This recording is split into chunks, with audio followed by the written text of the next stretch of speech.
साहब हम जा रहे हैं गुड़िया को स्कूल छोड़ने के लिए। विभोर, गुड़िया, मालकी ने कुछ डाला है क्या बैग में? हाँ मम्मा, मुझे भी लग रहा है।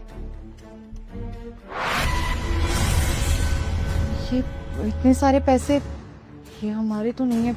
एक काम करते हैं, मालकिन के बैग में डाल देते हैं।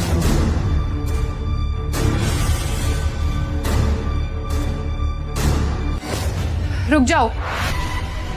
विभोर, ये चोर ना यहाँ से चोरी करके भाग रहे थे। बेटा, तूने देखकर मुझे इग्नोर किया तो तेरा सर्वनाश हो जाएगा, लेकिन तू मुझे सब्सक्राइब और लाइक शेयर कर देगा तो तुम्हारे घर खुशियों से भर देंगे। तुम्हें याद है तुम्हारी अलमारी से 2 लाख रुपए गायब है पिछले 3 दिनों से, जिसे तुम हर जगह ढूंढ रहे हो? वो और कहीं नहीं है बल्कि इन लोगों के पास है। इसने पैसे तुम्हारी अलमारी से चोरी किए और अब यहाँ से भाग रही थी ताकि पकड़ी ना जाए। नहीं मेम साहब, हम क्यों चोरी करेंगे? 2 साल से आपके घर पर काम कर रहे हैं, खाना पीना सोना उठना सब यहीं पर है हमारा, तो चोरी करने का तो कोई मतलब ही नहीं बनता। आज तक आपके घर से एक भी सामान चोरी नहीं हुआ है हमारे रहते हुए, तो आपको कैसे लग गया कि हम आपके घर से पैसे चुरा कर चले जाएंगे? सही कह रही हो। वैसे भी चोर अपने मुंह से कभी नहीं एक्सेप्ट करेगा कि उसने चोरी की है।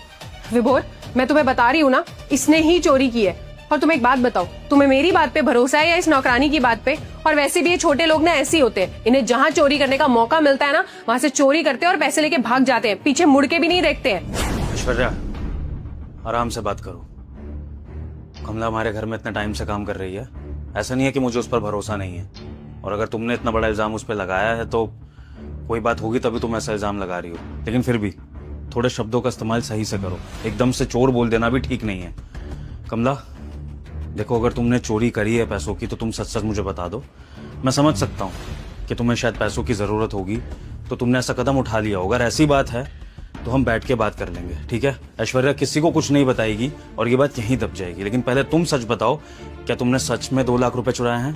साहब हम झूठ नहीं बोल रहे हैं, हमने कोई पैसे नहीं चुराए। हमें तो मालूम भी नहीं था कि यहाँ पर कोई पैसे भी रखे हैं।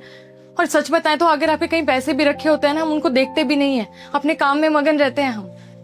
मुझे समझ में नहीं आ रहा है मेम साहब को क्यों लग रहा है कि हमने कोई पैसे चुराए हैं। यकीन कीजिए साहब, अपना काम हम पूरी ईमानदारी से करते हैं, बहुत मन लगाकर करते हैं। चोरी का तो दूर दूर तक कभी ख्याल भी नहीं आया हमारे दिमाग में। आप हमारी बेटी के लिए इतना करते हैं, उसके स्कूल की फीस, उसके यहाँ पे रहने सहने का, कपड़ों का सब करते हैं, तो हमारे पास तो कोई कारण ही नहीं है ना यहाँ से चोरी करके भागने का। तुम्हारा दिमाग खराब हो गया है विभोर। तुम एक चोर से पूछ रहे हो कि उसने चोरी की है या नहीं। ऑब्वियस है ना, वो मना ही करेगी। वो थोड़ा ना अपने मुंह से एक्सेप्ट करेगी कि उसने चोरी की है। देखो विभोर, बहुत हो गया। मैंने तुम्हें पहले भी समझाया कि ये नौकरानी ना एक